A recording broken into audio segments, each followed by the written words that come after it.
Praise the lord. దేవునికి మహిమ కలుగును గాక. ఈ ఉదయకాలం కూడా మరొకసారి పరిశుద్ధ గ్రంథంలో నుంచి ఒక మాట చదువుకుందాము. రూతు గ్రంథం 2వ అధ్యాయం 12వ వచనం.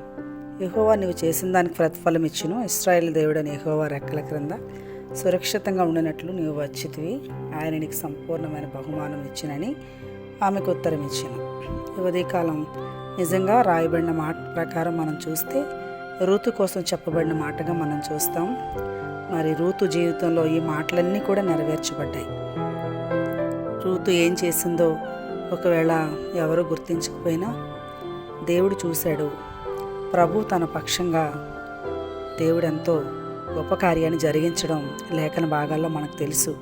రూతు జీవితం విధవరాలైపోయింది. అంతేకాకుండా తన జీవితంలో ఇంకెలాంటి ఆధారం లేనటువంటి పరిస్థితి, తినడానికి కూడా కష్టపడితేనే తినేటువంటి పరిస్థితి.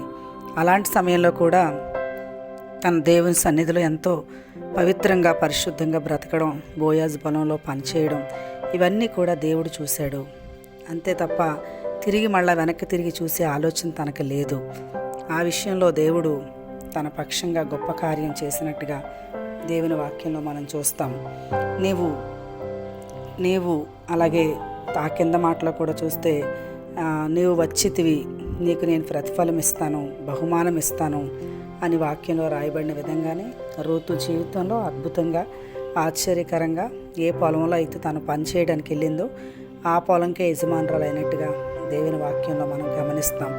కాబట్టి మనం ప్రభు కొరకు చేసేవి ఏవైనా ప్రభు యొక్క దృష్టిలో అవి ఖచ్చితంగా గుర్తించబడతాయి. దేవుడు మనకి ప్రతిఫలం ఇస్తాడు. ప్రభునందు మీ ప్రయాస వ్యర్థమ కాదని ఎరిగి అని పౌలు కూడా కొరింథీ పత్రికలో చెప్పడం మనం చూస్తాం. కాబట్టి మనం ఏం చేసినా మనం ఒకవేళ దేవుని కొరకు పరిచర్య కొరకు మనము దేవుని సన్నిధిలో మనం చేసిన ప్రతీది కూడా లెక్కించబడుతుంది. దేవుడు మనకు ప్రతిఫలం ఇస్తాడు. ఆయన రెక్కల క్రింద మనం సురక్షితంగా ఉంటాము.